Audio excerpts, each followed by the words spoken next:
What up, everyone? This is Mr. Lord, Dr. Professor, Dark Joker, here with another edition of Traditional Fans with Opinions, where I'll give my reviews for whoever I watched, read, or played today. And who are Traditional Fans with Opinions? That is myself, and that is you, the viewers. With all that being said, on with the reviews. Watson, Season 2, Episode 18. So in this episode, so Watson goes on medical leave due to, the diagnosis of the brain tumor, and Mary steps in to like take charge of the clinic while he's on leave. Now Watson leaves an appointment for like with like so, about like the tumor. So basically, he was going there to get recommendations on treatment and stuff, and like I guess what type of brain tumor it is. And Lestrade accompanies him there, and then Watson is concerned about getting like a surgery because basically if things go wrong go wrong, he could just live as a vegetable. He doesn't want to do that, or he could die. Lestrade basically tells him like basically he shouldn't just like give up on trying to fight the cancer. Now Watson's approached by a dictator from South America named Rodrigo Freitas. Basically he's sick and so he want basically I guess Watson's I guess is famous basically outside U.S. So high respected for for his like genetic work. So Freitas wants Watson to treat him, and the State Department wants Watson to treat him because if Freitas dies, like that leaves a power vacuum in the country and could lead to like basically a civil war. And yeah, now basically everyone in the clinic has some issues with treating Freitas because he's an evil dictator, so they have some issues with treating him. Watson says that they took the Hippocratic oath, so they have to like basically they do have to look past it, and basically the State Department's asking them to do it, so that's kind of a big deal. So when everyone looks at now, Ingrid is asked by Watson to basically keep an eye on him due to like his brain tumor, and so Ingrid kind of takes charge for a little bit, everyone, and everyone like tries to figure out the symptoms, check like his plane to see, basically the guy's Freyas is a degenerate, so he's probably done a lot of stuff to destroy his health. And they check like his medicines and stuff. So his diagnosis stayed as my like myasthenia gravis, which is like some like basically some neuromuscular junction disease that causes like muscle weakness. Like that's the diagnosis. And now Freitas is concerned that he might be about to die, so he wants Watson to help. Basically use like he wants Watson to use his like medical knowledge to figure out a successor, I guess, that could lead the nation for a while instead of letting Civil War happen. And Watson looks at all the candidates. Basically, they're all pricks based on what the data does exist. Now, the Croft brothers learned that Freyos' skin moisturizer. Basically, he's self-conscious about having dry skin, so he does a moisturizer. Basically, the moisture contained with lipophilic beta blockers, so that's basically caused it caused his health to hurt. And it's revealed that Frios' advisor Miguel Alvarado is the culprit. Basically, the reason because I guess Frios was a freedom fighter years ago before taking over, overthrew the previous dictator, and then the tactics he used against the previous ruler, he ended up using on the people. And Miguel wanted that to stop. So he tried to like mess with his health so that maybe, I guess Freyas would become nicer as he saw his own health like decline. Ended up not being the case.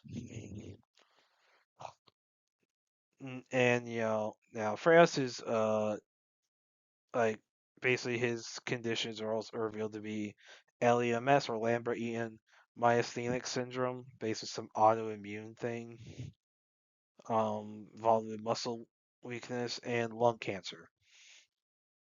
And those are worse. So,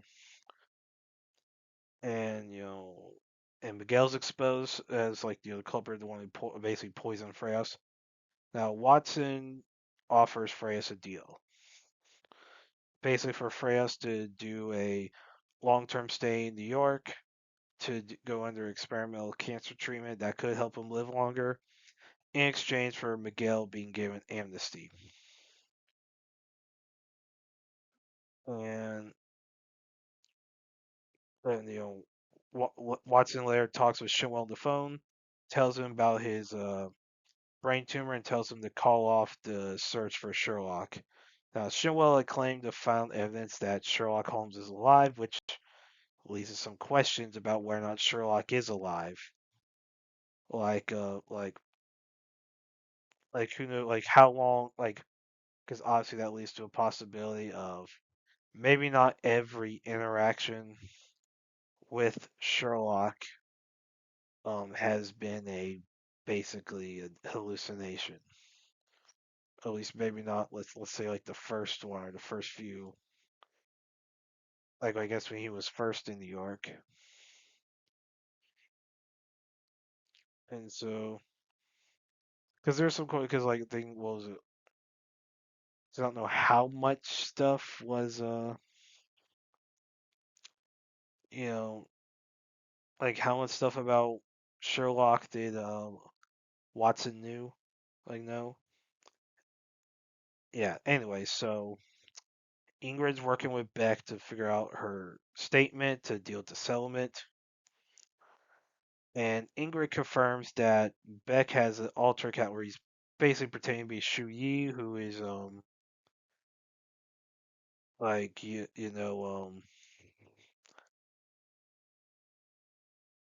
like like Sasha's Shu Yi's is allegedly Sasha's birth mother. Sasha's about to go to China to find Shu Yi. Basically, Beck's been calling her for whatever reason. It's not explained what his reasoning is. And basically, Ingrid confirms it. She wasn't able to tell Sasha about it. She was interrupted before she could. And when and basically Ingrid goes to his apartment to for a hookup, and she confirms it. And when she confronts Beck about it, and Beck admits to staging June's overdose as like the guy who was pretending to be like Sasha's uncle. And Beck tries to kill Ingrid. Now Ingrid somehow overpowers Beck, and then you know once he's like subdued, like basically she overpowers him. But since she decides that Beck's gonna kill more people, so considering him too dangerous to live, she decides to stab and kill Beck, and she stages it as self-defense. So now that leads to some issues next week regarding the settlement. You know, officers gonna be questions about why Ingrid was at his apartment in the first place, and given the circumstances, and like how that affects her job. Because I mean, she's basically probably on thin ice for a while. Like she's probably been on thin ice for like basically since she got back. Yeah, it's not a good episode. There's so many dumb things like obviously you had like so you have like the arguments about whether or not the doctor should treat the dictator. I mean, here's the thing, I don't know if the guy was an enemy of the U.S. Seems like he wasn't, or at least not enough of an enemy to where they'll just say don't treat him. Because I mean, I'm sure he probably would. I mean, was because I don't think the U.S. government would let an enemy dictator seek medical treatment in the U.S. I don't think that would happen. Like, I don't think anyone, like, I don't think any I don't think any like administration would let that happen. Doesn't matter who. And so obviously at least some moral issues there, and then you have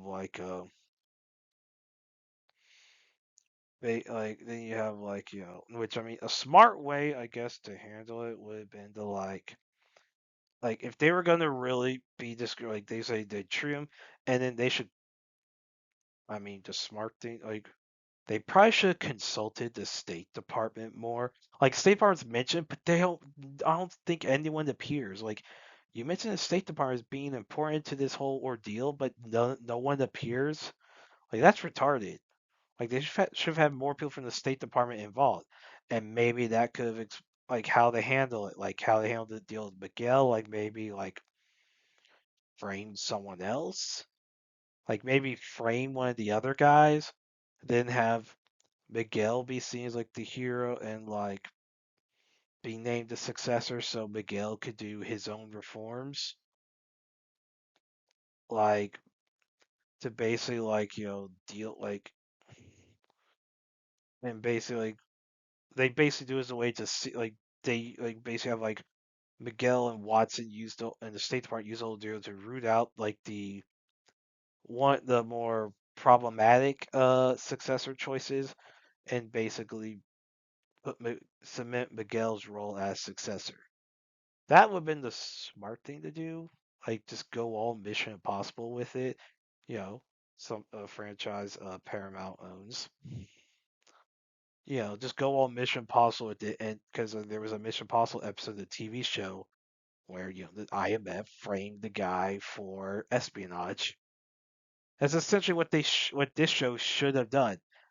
Frame one of the other guys as the guy who did who was doing the poisoning, and basically put Miguel in as successor. You know, but and of course that requires writers with intelligence, which Hollywood's in lack of. And so Beck's dead, and with no explanation of what his like motives for the whole Shu Yi thing were. Like we don't have any explanation for that. It's like how does he know that she's looking for a birth mother? What? Why is he focused on Sasha when he seemed to be more interested in Ingrid? I mean, there's such dumb things with this. Like, yeah. And the whole like Shinwell apparently has proof that Sherlock's alive. So it was like, okay, is he alive? Is he not? Like the whole brain tumor thing was a dumb thing, and it causes so many plot holes. Like it is so retarded. See, I did not like this episode. I'll finish the last two. Liar Game, episode 3. So in this episode, um, so so then the Liars Game tournament representative goes inside Fujisawa's house to verify the money. Count the bill. You know, count the bills.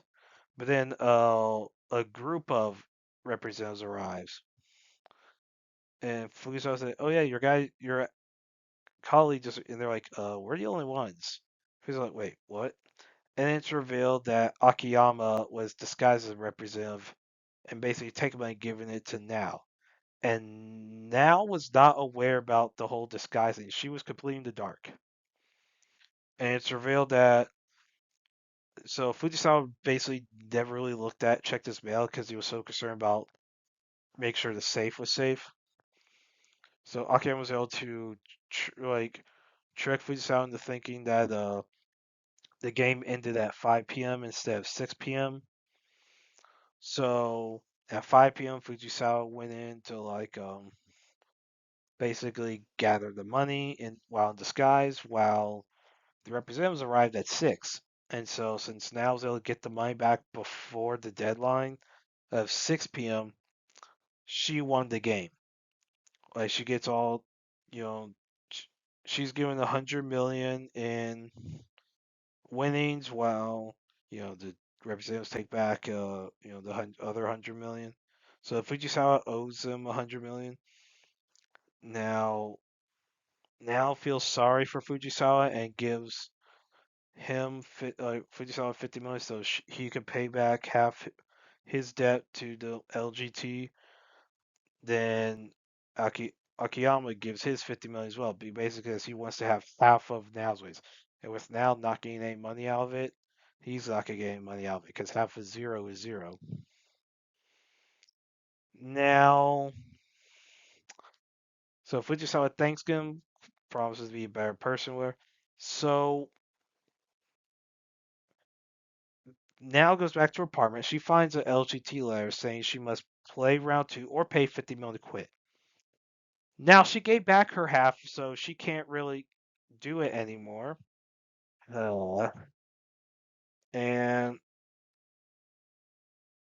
and Akiyama tells um like now to ignore it and you know call him if she wants to discuss things. So she basically waits out the deal. She goes to that lawyer guy from the first episode who recommends threatening the LGT with suing, like calling the police because may not be the whole thing may not be legally binding. There's some questions about that. Now, so she goes on the day she goes to the mansion where the that round 2 is supposed to be at, and she tries to say to this guy in a mask. Turns out the guy in the mask, is she like threatens to sue, like whatever, call the police on, is that lawyer. So basically, she was tricked into going to the game. And basically, the guy lawyer reveals himself to basically he was just a guide hired by the LGT to guide now to the game to play the game. And now there's a reason for that I won't get into because I have seen the spoiler about how she gets into the game in the first place. Now, so in the so there's so she gets into the mansion. There are 20 other people in there from round 1. Now, Akiyama comes into a room having somehow gotten permission to play. It's not explained yet how. So then the game master, whose right master name Lee Ronira, announces that all 22 players have a pink diamond worth 100 million, and basically whoever win, wins all 22 diamonds will win 2.1, well 2.2 billion. Of course, you have the 100 million. I guess you have to give back to the game, so I guess you get a net of 2.1 billion. Now to quit without playing will cost 100 million, so now has to play now. And, but if the winner gets the 2.1 billion and wishes not to play, round 3 they can give half of the money, 1.05 billion. Now the game is called Minority Rule, so whoever has the least votes will win. So however that goes, I don't know. Yeah, so okay, so here's why I really liked how Akiyama was able to trick Fujisawa. That was freaking awesome. Like, really, fact, I mean, it just really shows that he should have been the main protagonist. Like, Akiyama is such a better character than Now. Now is, gosh, I mean, Now should just not exist. Like, yeah, Akiyama is such a better protagonist. So like the way Akiyama was able to beat Fujisawa is just awesome. Now the game, so the Minority Rule game sounds like it could be interesting. So the whole thing with the lawyer, so the lawyer gets just a guy meant to trick her, and she thing is after the whole ordeal with Fujisawa, like now blindly listens to the lawyer. I'm like, you just got tricked by one of your old teachers. You're blindly listening to a lawyer? Like, are you serious? Like, I was like, these are people who like loan out 100 million yen, like in order to like basically like they loan out all this money and make it clear that if you don't win, you owe whatever you don't have. I mean, that leads to a lot of stuff about what's going on. Like I was like, that should lead to of like, gosh, like don't you think they don't have some, I don't know, influence or firepower to back up, you know, their game? I mean, that is just a fact. Like anyone with a brain would be able to figure out that yeah, the LGT representatives probably don't dick around. They probably have like some manpower. Like, dude, it is so retarded what they do. What now does? I'm like, come on. Like, like now is so like people talk about, oh, she's stupidly honest. Well, I'll just say she's freaking retarded. She is retarded. Oh, she's so honest. Well, there's a difference between being honest and being freaking naive. Like this is more bad. Like episode two didn't have as much of that as episode one was freaking awful. The pilot is freaking terrible. Like the pilot for the show is freaking terrible. Episode two, since I guess it more to do with Akiyama's plan, it's definitely a lot better. Episode three kind of goes back to like now being stupid. So I don't know if that's gonna be a recurrent thing of each round before each round starts. You have basically now being a retard. Then the round's gonna be focused on Akiyama, manipulating things. So I don't know if that's basically yeah. So I thought this was a dumb thing. I am not like I just I really hope they improve. So apparently this is a very well received series. Like this is a very like I've seen this is a very well received manga. Like is one that I guess a lot of people have been wanting to have an anime for a while, but like this it's only just now.